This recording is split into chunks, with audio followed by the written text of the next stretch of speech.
तो सभी को नमस्कार। उम्मीद करता हूँ आप सब बहुत अच्छे होंगे। तो चलिए स्टार्ट करते हैं। आज हम जो टॉपिक स्टार्ट करने जा रहे हैं वो है इनडेफिनिट इंटीग्रल्स। चूँकि हमारी डिफरेंशिएशन की सीरीज़ चल रही है तो वो चलती रहेगी साथ ही साथ, लेकिन इंटीग्रेशन भी मैं स्टार्ट कर रहा हूँ। तो आपको ऐसा नहीं है कि बहुत ज़्यादा कन्फ्यूज़ होना है कि नहीं डिफरेंशिएशन पढ़ें या इंटीग्रेशन। आप कोई एक के साथ कंटिन्यू कर सकते हैं, बाद में आप दूसरा पढ़ सकते हैं, लेकिन मैं इसलिए बता रहा हूँ ताकि अगर कुछ लोगों को बहुत जल्दी हो कि नहीं और ज़्यादा हमें नॉलेज आ जाए, क्योंकि जेई भी आने वाले हैं डेफिनेटली। उनके लिए मैं बात कर रहा हूँ जो इस साल 12th में गए हैं और नेक्स्ट ईयर वो जेई देंगे। तो उनके लिए मैं बना दे रहा हूँ कि आप कॉन्सेप्ट समझ जाए कि हाँ कैसे क्या चीज़ें हो रही हैं और आप कंटिन्यू कर सकें। ठीक है, तो हम स्टार्ट करते हैं इनडेफिनिट इंटीग्रल्स। इनडेफिनिट इंटीग्रल का बेसिकली मतलब क्या होता है, तो चलिए अब हम कॉपी पे समझेंगे, क्योंकि ये थ्योरी समझ में आ भी सकती नहीं भी। नो नीड, मैं कॉपी पे प्रॉपरली आपको अच्छे से समझा रहा हूँ। ठीक, तो इंटीग्रल्स हमारे दो टाइप के होते हैं, एक इनडेफिनिट और दूसरे डेफिनिट। अभी हमें केवल इस पे फोकस करना है, इसकी बात हम बाद में करेंगे। इनडेफिनिट इंटीग्रल्स का मतलब हमने लिखा कोई भी फंक्शन f(x) dx, ये जो सिंबल होता है ये इंटीग्रेशन का होता है। तो मैं चलिए नोटेशन आपको बता दे रहा हूँ। ये इनडेफिनिट इंटीग्रल का नोटेशन है और ये डेफिनिट इंटीग्रल का नोटेशन। डिफरेंस क्या है डेफिनिट और इनडेफिनिट में? केवल इतना डिफरेंस है कि यहाँ पे आपको लिमिट दी होगी, कि मतलब हमारा फंक्शन कहाँ स्टार्ट हो रहा है, किस जगह से, किस वैल्यू से, x की किस वैल्यू से और x की किस वैल्यू पर एंड हो रहा है।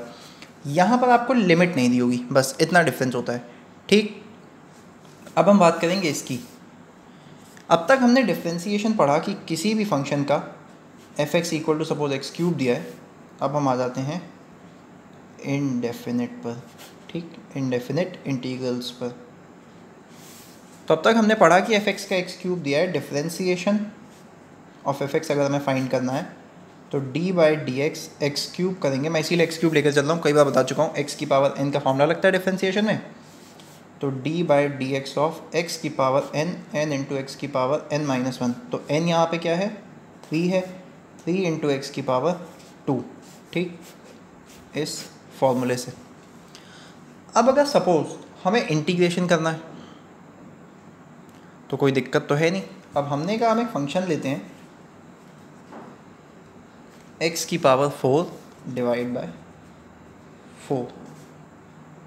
ठीक, इस फंक्शन का अगर हमें डिफरेंशिएशन करना है, अभी हमने क्या कहा, x³ फंक्शन लिया, इसका डिफरेंशिएशन किया। अब हम इसका कर रहे हैं, इस फंक्शन का डिफरेंशिएशन करेंगे तो मैंने कई बार कहा है कांस्टेंट बाहर आ जाता है, डिफरेंशिएशन हमेशा अंदर वाले फंक्शन का होता है। अब फिर से उसी फॉर्मूले से इससे यहाँ पे n इक्वल टू 4 हो जाएगा, इसके लिए 3, इसके लिए 4 बाहर आया, x की पावर 3, x³ आ गया। अब अगर हम इसी का इंटीग्रेशन करें, इसका मतलब x³ जिसका हमें डिफरेंशिएशन मिला है, x³ dx, ऐसे मैं लिखता हूँ f(x) dx, f(x) की प्लेस पर x³। इंटीग्रेशन का मतलब क्या होता है कि आपके पास बहुत छोटे छोटे इंटरवल्स हैं। उन छोटे छोटे इंटरवल्स को आप एक साथ एक्यूमुलेट कर रहे हो और उस फंक्शन की आप वैल्यू बता रहे हो, स्टार्टिंग जहाँ से वो इंटरवल स्टार्ट हो रहा है अप टू एंडिंग तक। लेकिन आपके पास ऐसे इनफाइनाइट इंटरवल्स हैं, तो आप उन इंटरवल्स की वैल्यू बता रहे हैं, मतलब उन इंटरवल्स पर फंक्शन की वैल्यू, टोटल वैल्यू बता रहे हैं, इंटीग्रेट करके एक जगह से दूसरी जगह तक। मतलब सपोज अगर आपके पास कोई ऐसा कर दिया हो, ये पॉइंट A है, ये पॉइंट B है, यहाँ पर FA होगा, ये ऑब्वियसली x एक्सिस या y एक्सिस है, यहाँ पर FB होगा। आपको आप फंक्शन की वैल्यू बतानी है A से B तक में इंटीग्रेट। क्यों? तो इसमें आप क्या करते हैं, आपके पास एक बहुत छोटा सा इंटरवल आप लेते हैं, ये वो इंटरवल है। अब ये फंक्शन यहाँ x की कोई वैल्यू से स्टार्ट हो सकता है, कोई वैल्यू से एंड हो सकता है। अब ये इंटरवल कैसे है ये मैं फिर से बता रहा हूँ। ये जो पहली लाइन आपको दिख रही है और ये जो दूसरी लाइन आपको दिख रही है, मतलब कि, तो ठीक, ये जो लाइन है ये पहली लाइन है और ये जो लाइन है ये दूसरी लाइन है। यानी कि इस लाइन से, इसको मैं थोड़ा और बड़ा कर दे रहा हूँ, इस लाइन से इस लाइन के बीच तक का हमने x एक्सिस पर एक इंटरवल लिया। अब सपोज़ ये वैल्यू x0 है और ये value x not plus H है। एक्स नॉट हमने माना है इस जगह कोई वैल्यू है एक्स एक्सिस पर, और ये जितनी दूरी है, जितनी ये दूरी मतलब पहली लाइन से दूसरी लाइन के बीच की दूरी एच है, तो यानी कि अगर ये एक्स नॉट है तो एक्स नॉट में एच और आगे बढ़ गए तो एक्स नॉट प्लस एच आ गए। तो ये एक इंटरवल है। ऐसे ही हम इनफाइनाइट इंटरवल लेंगे इनके बीच में, जिन्हें हम काउंट नहीं कर सकते, मतलब इतने ज़्यादा इंटरवल लिए।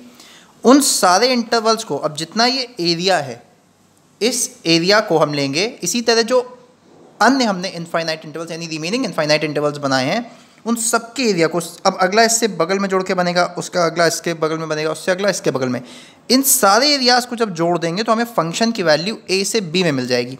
ये कहानी आपकी थी फाइनाइट इंटरवल की, जहाँ पे आपको ए से बी दे रखा था कि फाइनाइट है। यही काम अगर हम इनफाइनाइट में करेंगे, यही काम अगर हम इनफाइनाइट में करेंगे तो सेम कहानी है, जोड़ हम उन्हीं एरियाज़ को रहे हैं, बस हमें ना ए गिवन है ना बी गिवन है। तो यानी कि हमें ना स्टार्टिंग वैल्यू गिवन है ना एंडिंग की, मतलब कहाँ से कहाँ तक जाना है, लेकिन इंटीग्रेशन उसी फंक्शन का निकालना है। तो हम वही काम करेंगे, ऐसे अनंत इंटरवल्स, इनफाइनाइट इंटरवल्स लेंगे और उनका जो एरिया आएगा उनको जोड़ते जाएंगे तो हमें वैल्यू मिल जाएगी। तो अब डिफरेंस क्या हुआ जब सेम काम कर रहे हैं, तो जो डिफरेंस आएगा अब वो मैं आपको बताता हूँ। अभी बस 5 मिनट में हम डिफरेंस पे पहुँच जाएंगे। तो इंटीग्रेशन का जो फॉर्मूला होता है, एक्स की पावर एन डी एक्स का इंटीग्रेशन एक्स की power n plus one upon n plus one, ये होता है। तो अब यहाँ पे n हमारा है 3, मतलब जो भी पावर हो, तो x की power 3 plus one upon 3 plus one x की पावर 4 अपॉन 4। तो ये किससे सिमिलर दिख रहा है? इस फंक्शन से जिसका हमने डिफ्रेंसिएशन करके एक्स क्यूब पाया था, और एक्स क्यूब का इंटीग्रेशन करके वो फंक्शन पा लिया हमने। इस फंक्शन का डिफ्रेंसिएशन करके एक्स क्यूब पाया और एक्स क्यूब का इंटीग्रेशन करके वो फंक्शन पा लिया। तो इसका मतलब कि इस फंक्शन का डिफ्रेंसिएशन करके एक्स क्यूब आ रहा है। अगर हम चलिए नेक्स्ट पेज पे बताता हूँ। तो हमने इस फंक्शन का डिफ्रेंसिएशन करके एक्स क्यूब पाया और एक्स क्यूब का इंटीग्रेशन करके एक्स की पावर 4 अपॉन 4 पाया। तो ये फंक्शन और ये फंक्शन सेम है। तो इसका मतलब कि अगर हम इस पूरे में लगा दें एक ब्रैकेट और यहाँ कर दें इंटीग्रेशन का साइन, यहाँ कर दें इंटीग्रेशन का साइन, तो यहाँ पर भी इंटीग्रेशन, मतलब ये कोई वो नहीं कि हम इंटीग्रेशन दोनों साइड यहाँ लिया तो यहाँ, मैं बस समझाने के लिए बता रहा हूँ। तो इंटीग्रेशन का दोनों तरफ अगर हम साइन लगा देंगे तो integration x cube D x क्या है? ये है। तो ये इक्वल टू एक्स की पावर 4 अपॉन 4 आ गया। तो इसका मतलब कि इस इंटीग्रेशन ने इस डिफ्रेंसिएशन को कैंसिल कर दिया। नेट में ना हमारा डिफ्रेंसिएशन हुआ ना इंटीग्रेशन, यानी कि हमारा फाइनल आंसर एक्स की पावर 4 अपॉन 4 आ गया। तो कहने का यही मतलब है कि इंटीग्रेशन हमेशा डिफ्रेंसिएशन को काउंटर करता है, उसके इफेक्ट को, यानी जो डिफ्रेंसिएशन हमें दे रहा है इंटीग्रेशन उसका हमें उल्टा देगा। ठीक, अब हम समझते हैं। बस इतनी ही वैल्यू दी है, मतलब इतना ही पूरा आपको एक्सप्लेन किया था जो अभी मैंने पहले आरडी का आपको पेज शो किया था, और कुछ नहीं है। अब हम एक बेसिक फॉर्मूला है उसको समझ लें इंटीग्रेशन का।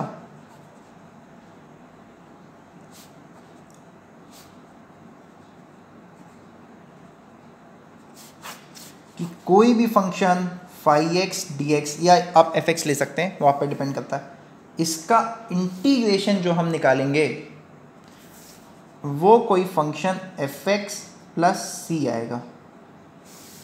अब यहाँ एफ एक्स कैसे आया? क्योंकि ये इनडेफिनिट इंटीग्रल है, मतलब वैल्यूज़ अगर होती तो एक कांस्टेंट वैल्यू हमें मिल जाती, लेकिन वैल्यूज़ यहाँ है नहीं, और एक कांस्टेंट हमेशा ऐड होता है। अभी ये कांस्टेंट क्यों ऐड होता है आपको इसके बारे में नहीं सोचना है, I will explain you later on. बस अभी आपको ये सोचना है कि ये हमारा फॉर्मूला है और इसी को आपको याद करना है कि किसी भी फंक्शन का इनडेफिनिट इंटीग्रल की बात कर रहा हूँ, ये फॉर्मूला वैलिड है ओनली फॉर इनडेफिनिट इंटीग्रल। ठीक, नॉट फॉर डेफिनेट। क्यों? डेफिनेट में हमें लिमिट दी होती है तो हम उसमें कांस्टेंट अलग से लेते ही नहीं, क्योंकि हमारा फाइनल आंसर ही कुछ कांस्टेंट ही आ रहा होता है। अब क्वेश्चंस करते हैं सीधा।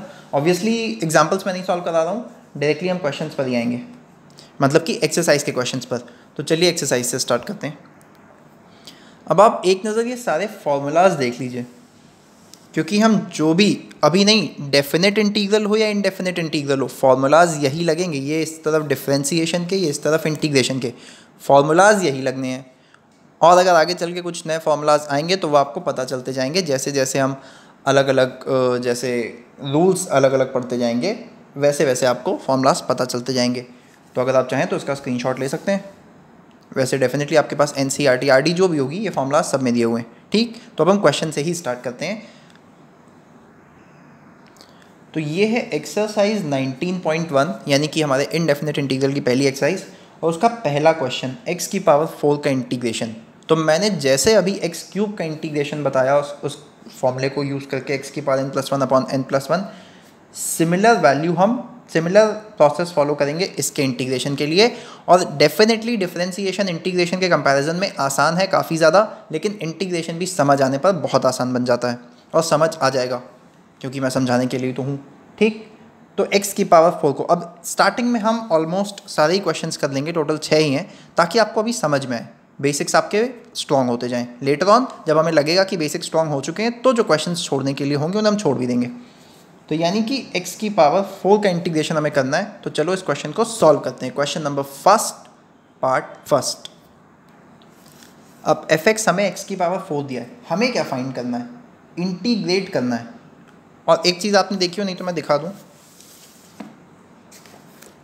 Integrate each of the following functions with respect to x। तो यानी कि हमें x के ही रिस्पेक्ट में करना है, और अभी तक आपने देखा डिफरेंशिएशन भी x के ही रिस्पेक्ट में कर रहे थे, तो x के रिस्पेक्ट में इंटीग्रेट करते हैं। चलिए, तो इंटीग्रेशन fx dx, तो जैसे हम वहाँ डिनोमिनेटर में dx लिखते थे, मतलब कि d/dx ऑफ fx, उसी तरह यहाँ इंटीग्रल fx dx लिखते हैं। तो यानी dx लिखने का मतलब है कि हम इस वेरिएबल, ये जो वेरिएबल लिखा है d के बाद, इसके रिस्पेक्ट में इंटीग्रेट कर रहे हैं, इक्वल टू इंटीग्रल। अब इसको आप कोई फंक्शन मान लें या हम i मान लेते हैं, कुछ नहीं मानेंगे। फंक्शन में क्यों कंफ्यूज खाम कहूँ कि अरे φx भी आ गया, fx तो पहले से था, φx भी आ गया, तो हम i कंसिडर कर रहे हैं। i मान लिया, इंटीग्रल fx dx हो गया। अब यहाँ पे आपको कंफ्यूज नहीं होना, सिर्फ हमने i लेट किया है कि ये जो इंटीग्रल आएगा वो हमारा i के बराबर है, ठीक। और उसी i को हमने इंटीग्रल fx dx के इक्वल रख दिया। fx की आप वैल्यू रखेंगे x की पावर 4 dx, इंटीग्रल x की पावर n dx जो होता है वो x की पावर n+1/n+1 होता है। ये फॉर्मूला कई बार बता चुका हूँ, फिर बता रहा हूँ आपको, साइड में लिखना है, बीच में नहीं लिखना। तो integral fx dx equal to integral x की पावर 4 dx, यहाँ पर i भी लिख दूँ, 4, यहाँ पे n क्या है, n, here n equal to 4, यानी x की जो पावर है वो x की पावर 4+1/4+1, x की पावर 5/5। और मैंने अभी बताया कि जब फाइनली इंटीग्रेट कर लेंगे तो +c कांस्टेंट ज़रूर आएगा, वो कांस्टेंट आएगा ही आएगा हमारे साथ, ठीक। तो ये चीज़ आपको याद रखनी है। और इस कांस्टेंट को आप यहाँ पर भी चाहें तो लिख सकते हैं, चाहें कि आप लिख ही दीजिएगा, रिस्क लेने का कोई फ़ायदा नहीं है, क्योंकि यहाँ तो आपको लिखना ही लिखना है। यहाँ पे इसलिए हमने लिखा क्योंकि इंटीग्रेशन यहाँ तक हमने केवल वो दिखाया कि हाँ ये हमारा फॉर्मूला, ये हम कर रहे हैं। यहाँ पे आपने फॉर्मूला अप्लाई कर दिया, तो जैसे ही फॉर्मूला अप्लाई कर दिया वहीं पे आप कांस्टेंट लिख दीजिए, कोई इशू नहीं है। यहाँ पर भी आप लिख सकते हैं कि फाइनली आपने इंटीग्रेट कर लिया, अब आप कांस्टेंट लेकर आ गए। लेकिन कई बार क्या होता है, जब आप अभी आगे चल के और क्वेश्चन सॉल्व करेंगे तो कई बार डबल इंटीग्रेशन करना या कुछ ऐसे प्रोसेसेस होते हैं कि कांस्टेंट और भी आ जाते हैं, तो वहाँ पे इनकेस अगर आपने पहले नहीं लिखा होगा तो बाद में कांस्टेंट आपका छूट जाएगा, तो इसलिए पहले से लिख लेते हैं। वैसे अगर आपने यहाँ पे भी लिखा है तो कोई फ़र्क नहीं पड़ता, क्योंकि आपका फाइनल आंसर तो यही है, ठीक। और कोई भी क्वेश्चन होगा तो उसमें आप जिस भी इंटीग्रल को सॉल्व कर रहे होंगे उसको सॉल्व करने के बाद ही किसी नेक्स्ट इंटीग्रल को सॉल्व करेंगे, तो अभी इन सब चक्करों में नहीं पड़ते हैं हम। कुल मिलाकर हमारा फाइनल आंसर इस क्वेश्चन का ये आया, और जो बात बताई मैंने वो कांस्टेंट आप यहाँ लिख देंगे तो ज़्यादा बेटर रहेगा, ठीक। नेक्स्ट क्वेश्चन पर चलते हैं। नेक्स्ट है हमारा, जैसे x की पावर 4 बताया उसी तरह x की पावर 5/4, बस यहाँ पे आपको n की जगह 5/4 रखना, +1, सेम टू सेम प्रोसेस है। नेक्स्ट मैं आपको 1/, का बता देता हूँ। अब 1/x की पावर 5 का जो होगा वही 1/x की पावर 3/2 का होगा। करना कैसे है, बस प्रोसेस समझिए, क्वेश्चंस तो आप अपने आप सॉल्व कर लेंगे, ठीक। तो कोई भी मैं एक ले लेता हूँ, चलिए इसमें 4th लेते हैं क्योंकि इसमें फ्रैक्शनल पावर है 3/2। ठीक, तो ये हमने लिख दिया सॉल्यूशन। अब हम आई लेट कर रहे हैं integral f x d x को, हमने लेट कर लिया आई इक्वल टू इंटीग्रल। अब पहली चीज़ x की पावर 3/2 को लिखेंगे कैसे? 1/x की पावर n को आप x की पावर -n लिखते हैं, ठीक, कोई डाउट नहीं कि x की पावर माइनस है ना, इसी को 1/x की पावर n भी लिख दिया। यहाँ तक तो क्लियर है। तो बस अब क्वेश्चन इसी स्टेप पे सॉल्व हो गया। हियर हमेशा की तरह here n equals to 3/2, n की जगह 3/2 पुट करेंगे, एफ एक्स हमारा x की पावर -3/2 आ गया। अब बस जब पावर, अब फंक्शन हमारा न्यूमरेटर का ही है, डिनोमिनेटर में केवल 1 है, पावर जो भी दी हुई है सेम फॉर्मूला लगना है, x की पावर -3/2 dx। तो ये 1/x की power n equal to x की पावर -n। आई होप कि आपको समझ में आया। अगर कोई डाउट हो तो मैं यहाँ फिर से बता दूँ। इसको आपने x की पावर -n लिखा, कोई डाउट है? इक्वल है, यहाँ नीचे 1 है, क्रॉस मल्टीप्लाई किया x की पावर n इंटू x की पावर -n। कई बार बता चुका हूँ, जब बेस सेम होता है तो पावर्स ऐड हो जाती हैं विद साइन, जो भी साइन होगा। तो इसका साइन पहले पॉजिटिव लगा है तो n, इसका साइन नेगेटिव है, चाहे तो आप ऐसे लिख लें, कोई डाउट हो तो। x की power n minus n, x की पावर 0 और any number two the power 0 constant. तो ये बस समझाने के लिए मैंने बता दिया। तो यानी कि ये चीज़ हमने जो लिखा बिल्कुल सही लिखा है। यहाँ आते हैं अब हम वापस से फॉर्मूला इंटीग्रेशन का, सॉरी नॉट डिफ्रेंसिएशन, ये सही से लिख देता हूँ मैं, ये भी आपको नहीं बनाना है। x की पावर n dx का इंटीग्रेशन x की पावर n+1/n+1+c, ये फॉर्मूला हो गया हमारा। हियर n इक्वल्स टू -3/2, जो भी वैल्यू दी हो एक्सेप्ट, फिर से मैं बता रहा हूँ कि जो भी आपको यहाँ वैल्यू दी हो एक्सेप्ट n इक्वल टू -1, ये नहीं होना चाहिए। क्योंकि अगर आपने x की पावर n+1/n+1 कर दिया, n आपका -1 दिया है, तो ये तो x की पावर -1+1/-1+1 न्यूमरेटर में तो कोई दिक्कत नहीं है। x की पावर 0 वो तो 1 हो जाएगा, लेकिन ये आपका 0 यानी कि इनफाइनाइट हो गया। तो इंटीग्रेशन आए कहाँ? हम integration in terms of some function बताते हैं, इंटीग्रेशन तो आ ही नहीं पाया हमारा, ये तो इनफाइनाइट आ गया। ठीक, तो इसकी बात हम बाद में करेंगे जब आएगा तब। तो यहाँ पे हम सॉल्व कर देते हैं। तो यहाँ पे ये कंडीशन है कि n इक्वल टू -1 तो नहीं होगा। तो यहाँ पे n हमारा -3/2 था, इसको हम यहाँ पे लिखेंगे i इक्वल टू इंटीग्रल। अब हमने x की पावर -3/2 बना लिया था तो उसको लिख दिया dx, n भी हम देख चुके हैं -3/2। तो i हमारा x की power -3/2 + 1/-3/2 + 1 + c, i equal to x की पावर, एलसीएम लेंगे, यहाँ 1 है, -3 + 2/2 + c divided by -3 + 2/2, i equal to x की power -1/2 divide by -1/2 + c, i equals to -2x की power -1/2 + c, i equal to -2 और x की पावर -1/2 क्या होती है? नीचे ले आएंगे, मतलब कि x की पावर 1/2, जैसे कि अभी हमने यहाँ किया कि x की पावर -n जो होती है 1/x की पावर n होती है, plus c, i equal to -2 और x की पावर हाफ जो होती है वही √x होती है। डिफ्रेंसिएशन के लेक्चर में कई बार ये बात हो चुकी है। ठीक, तो उम्मीद करता हूँ ये भी आपको क्लियर है। नेक्स्ट क्वेश्चन पर चलते हैं। नेक्स्ट है हमारा क्वेश्चन 1 का 5th पार्ट, 3 की पावर x। अब सब सोचोगे 3 की पावर x यानी 3 तो कांस्टेंट है, a की पावर x टाइप फॉर्म बन गया, तो कैसे करें इंटीग्रेशन? क्या डिफ्रेंसिएशन की तरह? Obviously not. चूँकि मैंने कहा कि इंटीग्रेशन डिफ्रेंसिएशन का उल्टा है, तो डेफिनेटली कहीं ना कहीं तो रिलेट कर रहा होगा। तो चलिए सॉल्व करते हैं। तो इस स्टेप तक मैंने लिख दिया कि i equal to integral f x d x, और एफ एक्स की जगह 3 की पावर x रखा, तो वो 3 की पावर x डी एक्स का इंटीग्रल बन गया, कोई इशू नहीं। अब इसका डायरेक्ट फार्मूला होता है जो आपको याद करना है, जो मैंने पेज दिखाया था फार्मूले का, वही फार्मूला आपको अप्लाई करना है। मैं a की पावर x से बताता हूँ, a की पावर x log a लेकिन बेस e यानी कि नेचुरल लॉग प्लस c, ये फार्मूला होता है। तो बस आपको कुछ करना ही नहीं है यहाँ पे। तो here a equals to 3, i equal to 3 की power x divided by log a की जगह 3 रखा प्लस 3, ये फाइनल आंसर हो गया। ठीक, नेक्स्ट क्वेश्चन।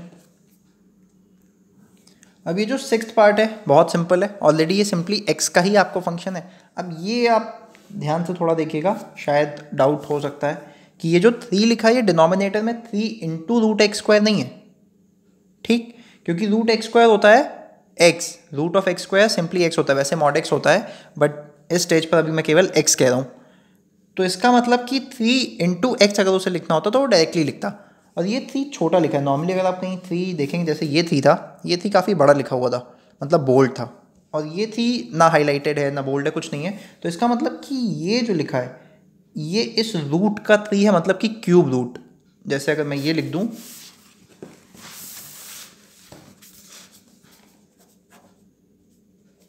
इसका मतलब हो गया x की पावर, ये पावर कितनी होती है, रूट, रूट का मतलब हो गया 1/2।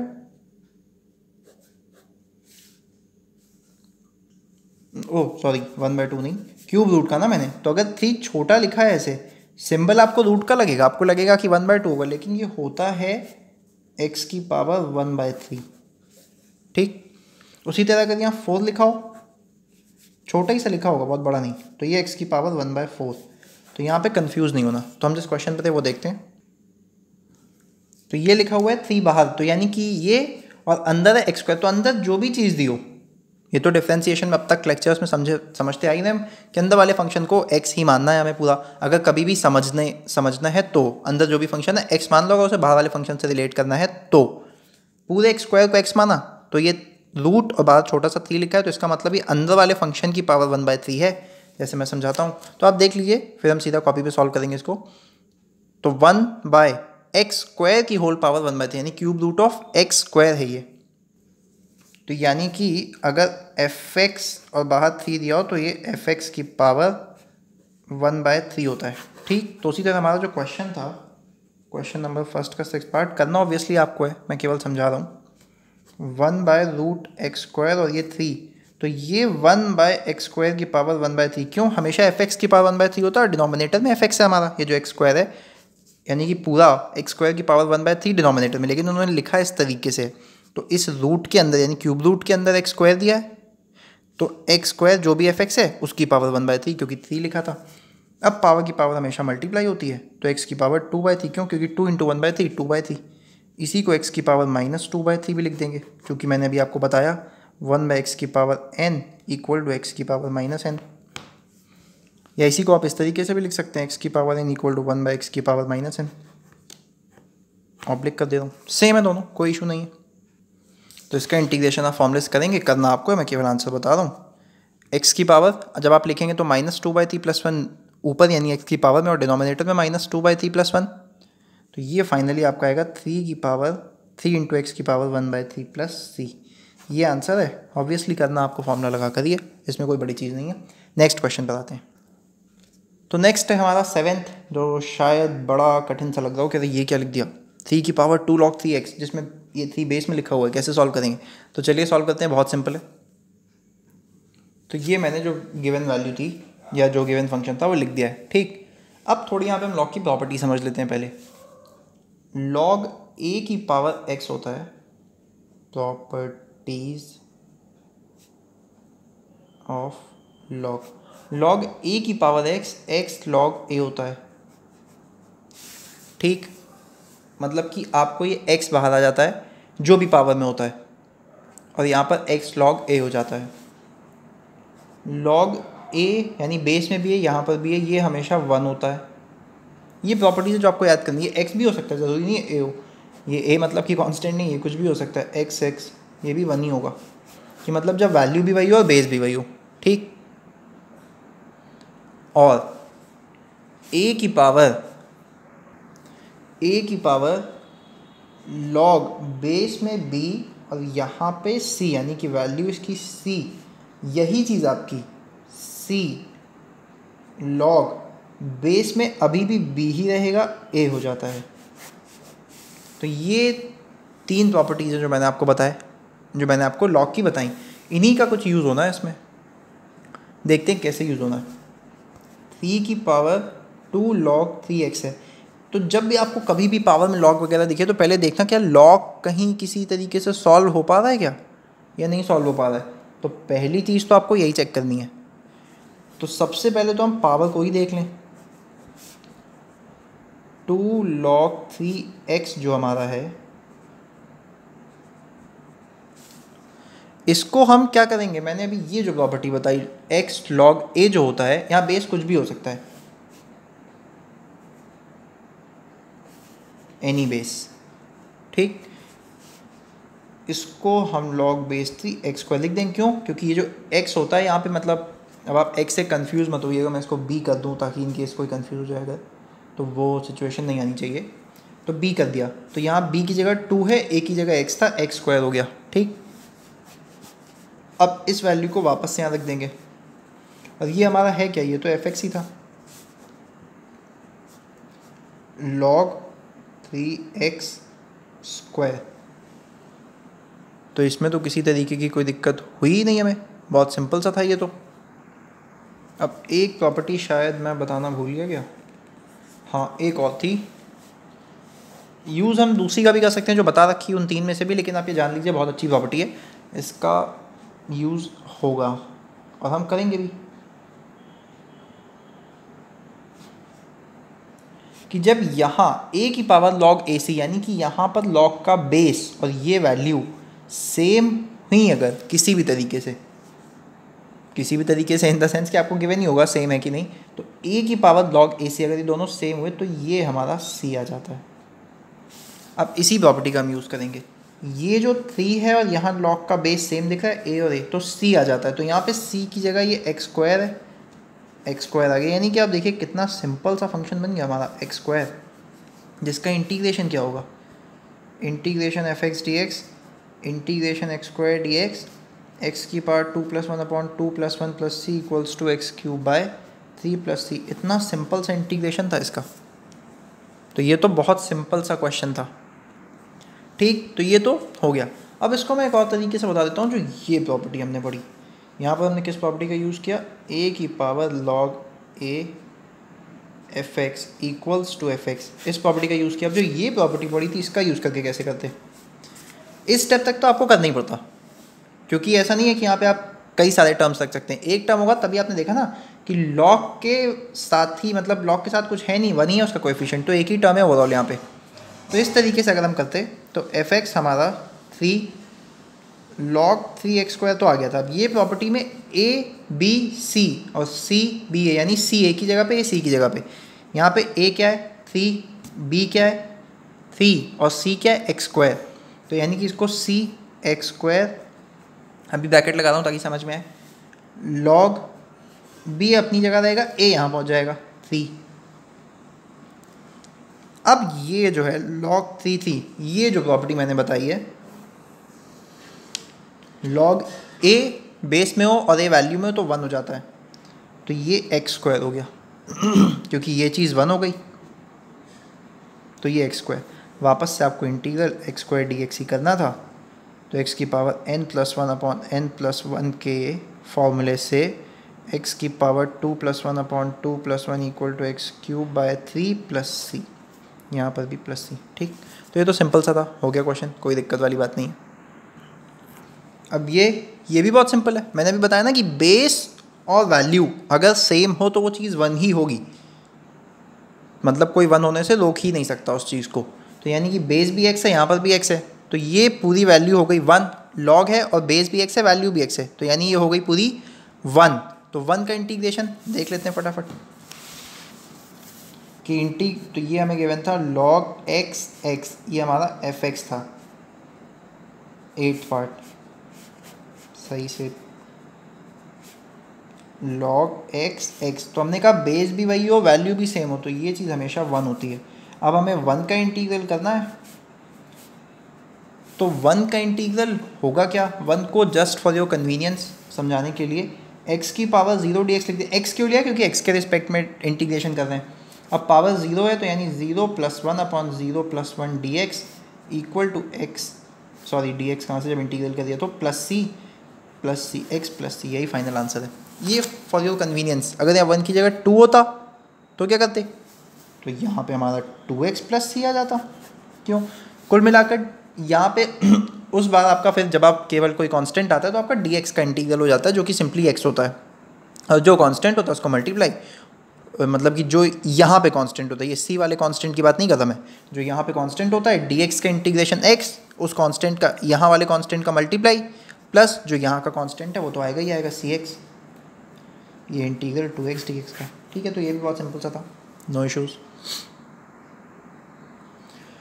तो ठीक है, आज just for the basic concept understanding मैंने आपको इंटीग्रेशन समझाया है। तो कोशिश ये कीजिएगा कि आपको सारे फॉर्मूलाज याद हो जाएं। और अब हम मिलते हैं नेक्स्ट टर्न पे। डिफरेंशिएशन की सीरीज़ हमारी साथ में चल रही है, तो अगर आपको मेरा वीडियो पसंद आया तो लाइक ज़रूर करें और चैनल को सब्सक्राइब करें और नोटिफिकेशन का बेल आइकन प्रेस करें, ताकि मैं जैसे ही नई वीडियो अपलोड करूँ आपको तुरंत पता चल जाए। And yes, please don't forget to subscribe the channel. फिर से मैं कह रहा हूँ, थैंक यू सो मच। मिलते हैं नेक्स्ट वीडियो में।